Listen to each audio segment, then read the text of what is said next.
So over the last few videos, I've been talking about the use case that I'm looking at doing with the first few projects that would actually be able to scale us towards $1 billion. Now, the two biggest opportunities, like I said, are in real estate and are in transitioning businesses where you have an owner who is looking to retire and they don't have somebody to take over the business. Now, real estate, real estate is great for a lot of reasons. Tax benefits, cash flow, appreciation. There's a lot of things going for it, but as far as the cash flow itself, if you buy $1 million worth of real estate and you're getting 100K per year on the cash on cash, that's considered pretty good as far as standards go for real estate. However, to buy $1 million in cash flow of real estate is a lot more expensive to do than buying $1 million in cash flow of businesses. So personally, I honestly, I do like the idea of starting with businesses. And obviously, as we continue to grow our brand and grow our reach, we do still have the avenue for real estate that we can go down. But as far as a network goes, there's a lot of people in the situation that I just described where they have a business, they don't have somebody to take it over, and they're in their 60s. 40% of small to medium-sized business owners are in that category. Not necessarily don't have somebody to take it over, but they're getting ready to retire. So what we can do is essentially set up a community, a place where these business owners can come together to be able to roll up their businesses and sell their EBITDA at a higher income. EBITDA just being the operating income of the business.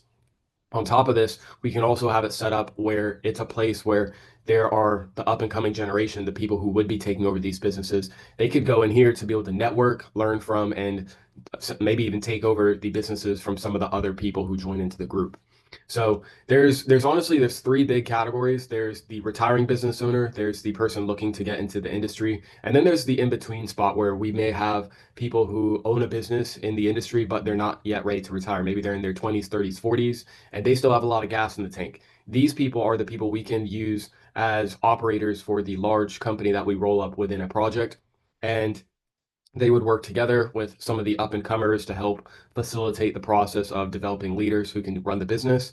And obviously, down the road, when they do get ready to retire 10, 20, 30 years down, they've already been working with us for a long enough time and they already kind of have an idea of the roadmap that they would have towards the end of their business career. So I took some notes again on the iPad. I like drawing, I like writing, so I may incorporate this more often, but I'll share screen real quick so you guys can see what I've got written down.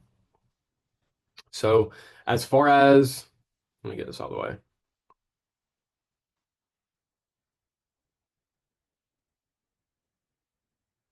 Okay. So as far as the platform itself, the value that we would be bringing to a project, we would want to have a place where it makes it easy to, again, facilitate the process of roll-ups. That's really going to be the main driver of the type of business that we could create around an NFT collection. So I'm thinking, obviously, like if you've got 8,000 passkeys, you would want to have a business map that will be able to show other business owners where, people in the network are located. So this would allow, let's say we're doing this for landscaping, there's a bunch of different people for landscaping. There's over 60,000 businesses just in Florida.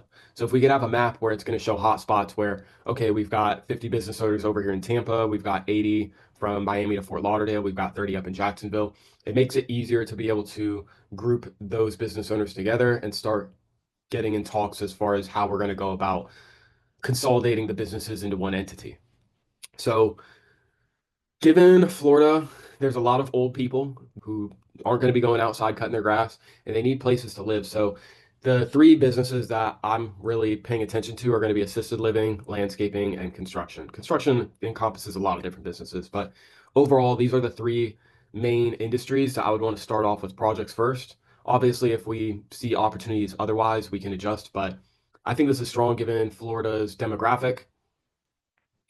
And in addition, we would have live events. So a lot of these will be virtual, but we can also have high scale in-person events where business owners pull up. We've got dinners going on or, all different types of stuff. I do know a lot of the higher end income earners tend to, at least like Ty Lopez is a good example. He's the guy I'm thinking of.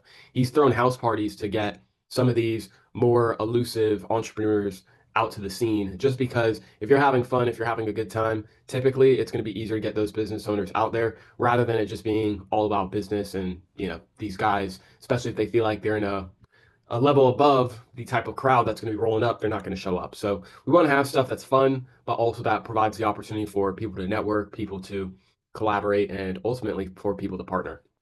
So we've got the live events. we've got the business map, and finally we've got the acquisition pool. And this is going to be what we are really building the core business as far as like the mother company, because all these individual projects are going to have a mother company that's managing certain assets. But we would have an acquisitions pool. Essentially, if we sold, 8,000 NFTs for 3,700 a piece, we could raise around 28 million. I think that's right. What's 3,700 times 8,000? Yeah, it's like sub 30. But once you calculate fees, it's going to be closer to the 28 mark, but we can use that 28 million as down payments for SBA loans. So that would essentially allow us to leverage over 100 million potentially. Given SBA loans, it's going to range. You're going to either need to have 10 to 20 to 30% down. So again, if we hit 28 mil, we should be able to leverage 100 mil. And this would allow us to be able to buy companies where if we are doing this with smaller companies around the average size of $1 million in EBITDA, we would be buying them with a target of getting them under a 5x multiple. So that means if one company is doing 1 million EBITDA, 1 mil in operating income per year, we would pay 5 mil for that company. We do that 20 times. Now we have a company that has revenue of 20 mil. Now think about it this way. All different companies are going to run all different ways. Obviously, there's going to be similarities within industries, but certain businesses will have different practices that give them an edge. And so when you start to roll up a lot of these businesses, you can start taking the best parts from each individual company and integrating that in with your larger entity. And that would allow you to, maximize efficiency across the other businesses that are absorbed and potentially, starting off just combining the revenue, you may be looking at 20 mil, but if you optimize systems and automate the processes involved in all the different businesses, you may be able to take that 20 mil in EBITDA to 22 to 25. And that's going to give you a little bit more, what's the word for it? Not meat on the bone, but essentially meat on the bone for what you're selling your business at. Now, again, when you roll up companies, bigger companies, since there's less bigger companies than there are smaller companies, people will pay more for the bigger companies in comparison to the smaller companies. So if we have a company that's doing 20 million EBITDA, if we had bought all those individuals out of 5x, we could easily sell that larger entity for 8x, 10x, 12x, and be able to make a higher margin on the businesses that are being sold. So again, we would be looking to combine these companies, roll them up, and this is a process that we can just rinse and repeat. I mean, think about it. We're initially gonna go into the launch of the Mint with the intention of getting a handful of business owners under our portfolio already that, obviously we're yet to pay them, but what we'd be looking to do is before we release the NFT project, before we launch the Mint, we would partner with these guys and we would say, hey, once we launch, once we've raised the capital, we'll use that capital to buy your business and you will be part of the entity that we're consolidating. So it's just an adaptation on the original framework that we were looking at, where we're buying the asset first, then dropping the NFT. The only difference is we're doing this at scale, and we could do this with, again, multiple companies where we already have the ones that we're going to buy lined up. And once we're ready, once we have everything in place, we just launch, raise some money, and then we buy out the owners. Now, I know a lot of venture capitalists, or at least I can't say a lot because I don't know a lot. I know like two or three. But as far as Adam Coffey, from what I understood from his conversation with JT, is when he's buying these companies, a lot of times he'll pay out the original owner, what their company's worth as far as a multiple, but they'll keep that owner on board to be a partner for when they sell it at a higher multiple. So they may pay the 5x today, but instead of appointing a new person to run and operate the business, they may say, hey, we're planning to wrap this up and sell it with a bunch of other companies 5 years from now. We should be able to sell this for 10x EBITDA. And so if you'd be willing to stay on as a partner to operate the business while we start consolidating these other companies, we'll give you a percentage of that larger multiple. So they're pretty much getting to double dip on the sale of their company. So this is pretty much what we've got so far. It's not a lot, but this is just a rough overview of the different benefits we'd be looking to offer within an NFT collection, within an NFT community.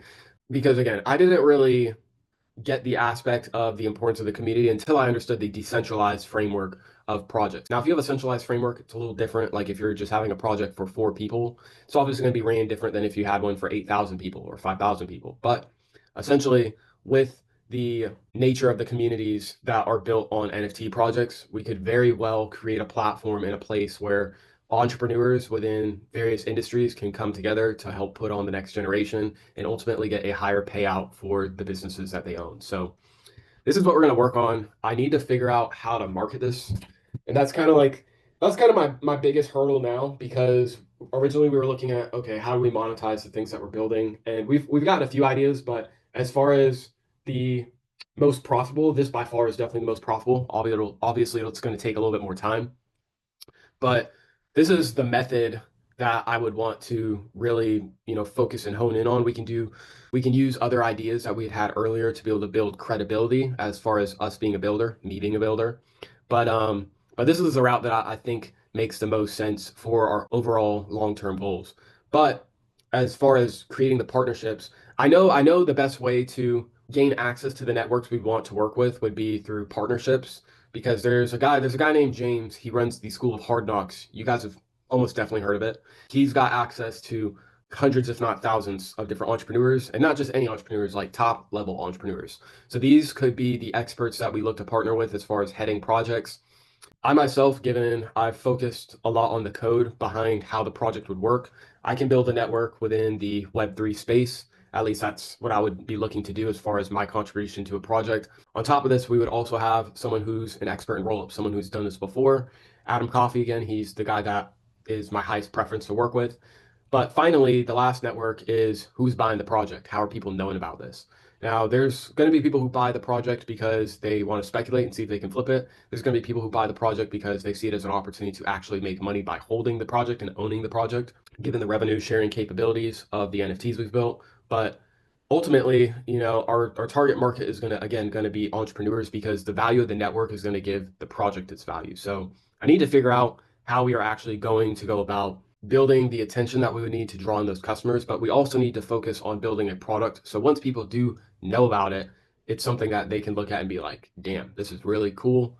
I'm going to join in rather than looking at it and being like, what type of amateur put this together?